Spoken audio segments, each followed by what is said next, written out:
Alright, guys, this is video number 2. I apologize about the technical difficulties, but, and also about getting Shaq's name wrong. It's Shaq Thompson. I apologize about that because I know people are going to roast me in the comments about that. You guys have full right to do that. Go for it. But, yeah, let's get back into Shaq. He was everywhere on the field, man. This dude, you saw a screenplay, he was there. You saw a run play up the middle, he was there. This dude was everywhere today. And I got to give him huge props. Linebackers getting A today. For absolute sure. That was quite a game by the linebackers. Defensive ends, I have to say B plus. I saw some really good pressure from them today. I'm not going to quite say an A just yet, an A minus just yet, because of the fact that there were certain plays where Goff just had free reign. So you have to, I'm not expecting perfection, but I am expecting the pass rush to be at least really, really in your face. Corners. Corners, here's the issue with corners. You saw a lot of great plays, you saw a lot of good plays, and then you saw the ugly plays from these three. And I'm counting Golden in here too. The good, let's start with the good. The good is Bradbury. Bradbury made some really good plays. I liked I liked his pass breakups. I liked his tackling. I liked his effort today. He was just there, and he was ready to go, and he looked like he really wanted to be in this game, and really wanted to play his heart out. The bad was Dante Jackson. Dante Jackson took plays off at certain points. Bradbury took a few plays off, but it wasn't a big deal. Not enough to really throw him under the bus. But the ugly was Golden. The ugly was definitely Golden. And many of you know the play I'm talking about in particular. He had a wide open attempt in open field and completely missed Gurley by a mile. I don't even, at least put a finger on him. At least try. It was just lazy. And, my friend Jared was watching this too, and he said that all three of them really took some plays off, and it was, So I've got to throw these corners a C plus for today. I think that's fair because they made enough plays to where they could justify a C plus, but not a B minus, if that makes sense on my grading scale. But I do like the pass breakups. I do like a lot of things that they did right. So there's a lot of potential going forward for the corners. We'll just see how that shakes out. And let's get into safety and free safety. Eric Reed was involved in a lot of plays. He had to make a lot of run stops. Gurley in particular just was a freight train on our D-line, and it was tough to stop him. I cut the D-line a lot of breaks for Gurley because of how strong Gurley is and just how powerful of a runner he is. And you've seen it all year long. You've seen it during preseason if you've been watching Rams games and preseason, or even for the past 3 or 4 years. You know how good Gurley is. Or even if you were a Georgia fan and you've been watching him, you know how good he is. The guy's, he's going to break some tackles. There's no doubt about it. The only player that consistently tackled him the most was Shaq. And I say that because I'm very, very impressed with Shaq today. He made some open field tackles I was not expecting him to make. Thompson. I keep getting that last name wrong. Please do roast me, guys. Please do. I don't mind. I'm giving you a free rein to do that today. I don't know why. Okay. So, Eric Reed. I felt like Eric Reed did well. So, I'm going to give him the benefit of the doubt. Let's give him a B+. Free safety. Free safety was Trey. Trey Boston took some plays off. I can't justify giving him any more than a B+ today. He made some tackles, but at the same time, he took way more plays off than he did make tackles. And that's a big concern on our defense. Special teams. Knowing that we have Sly as our kicker, and I'll give him a break for that long missed field goal because that's a really, really long one. He's more known for his power than he is his accuracy. And you've seen it countless times in preseason if you've been watching or during this game. So I have to give him the A- only because of the missed field goal. I am cutting him a break, but he did look really good. And the special teams looked good in general. You got Ray McLeod making returns from Clemson. You guys already know how I feel about him. I've already mentioned him in a previous video this past week. So, excited to see him out there. You saw the result.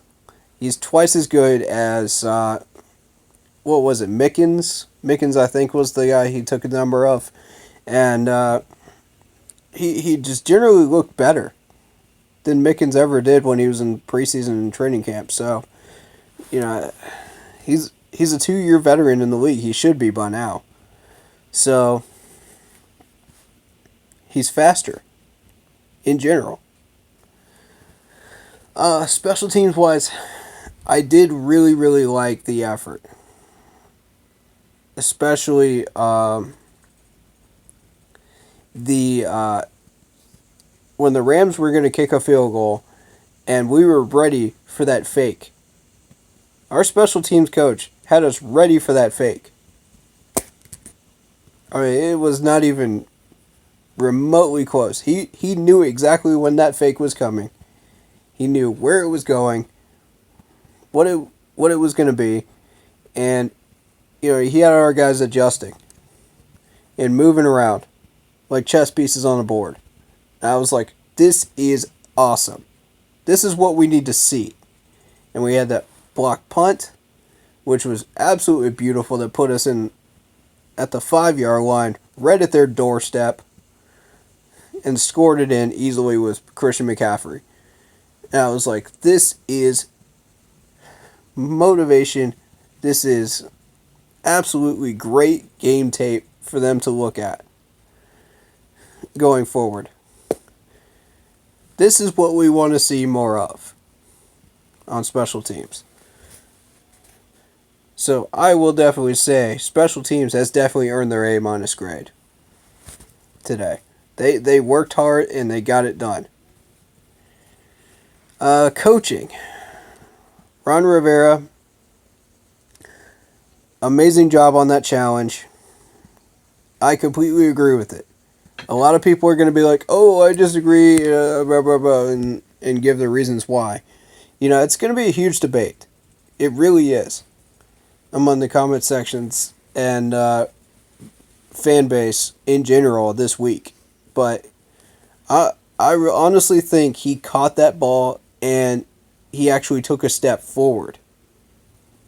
So, that being said, I think that was a fumble, and the referees got it wrong. That's my opinion. Everybody else has their own opinion on what happened. That's my opinion. We can roll that tape back as much as we want to and look at it as much as we want. The fact is, you can't change it after the play is over and they started moving again with the next play. So, it is what it is. Debate it all we want. It's a moot point. So, he did a great job with timeouts. He did a great job just coaching us in general and knowing exactly what we needed to get done, where people needed to be, what plays we needed to run. It looked good in general. So I'm really pleased with Ron today. He used that time clock very wisely at the end of the first half. I thought, 15 seconds, there's no way we run a play. Sure enough, the offense comes back out there and just throws a dart down the middle of the field, and it's just like, okay, spike it, spike it, spike it, spike it, spike it. And somehow they managed to do it with 2 seconds left. And I was like, okay, well, what do we do now? You got to kick it. And somehow we managed to do that with no timeouts. No timeouts, folks. That entire drive, we were running on one timeout. We were running on fumes. And we somehow managed to make that work. So I'm very impressed with Ron. That's the old Ron that we're used to seeing. That's the Ron we need to see from here on out. And that's the Ron that takes chances and gets things done. That's the Ron that should not be on the hot seat going forward. Right, because he fights for us. He absolutely does. He fights for us. He cares about his players. And it was evidenced twice in this game. So, coaching A. Play calling. Play calling is the last segment, and then I'll give my final thoughts. Play calling, I think Ron had some trouble with figuring out what Goff was up to, but Luke kind of clarified it and checkmated him a good number of times. So, yeah, I'm going to say A because Norv Turner looked good on choosing plays as far as what we were going to run. The only issue was the wide receivers couldn't get separation. That's realistically it. And we had the pass blocking issues. That's... Realistically, I say A on play calling. I didn't have a problem with it today. What I did have a problem with was the penalties. The penalties have to stop. We have to stop shooting ourselves in the foot every single drive. We did this all last year. We did this in 2017, 16. Yeah, it's just... It's a pattern. We gotta stop putting ourselves in a hole right out of the gate. The entire first half, we did goose egg. Goose egg. I'm going to tell you exactly what we did in the first half. Choke, choke, choke, choke, miss field goal, choke, choke, choke, and then choke. And then field goal to end the half. That's realistic what we did. Because we kept shooting ourselves in the foot. Now, I'm going to give us a break because of the communication issues on one drive, but that's it. Only one drive. We've got to stop putting ourselves in these positions. We could have won this game if we had actually gotten it done in the first half and completed these drives. Starting them is not the problem. moving the balls down the field and moving the chains is not a problem. Staying on the field is. And I'm talking about holding penalties. I'm talking about stupid plays that cost us everything. Because Cam Newton does not think clearly enough. Throws it into coverage. Throws it wherever he wants. Christian McCaffrey should not be our offense by himself.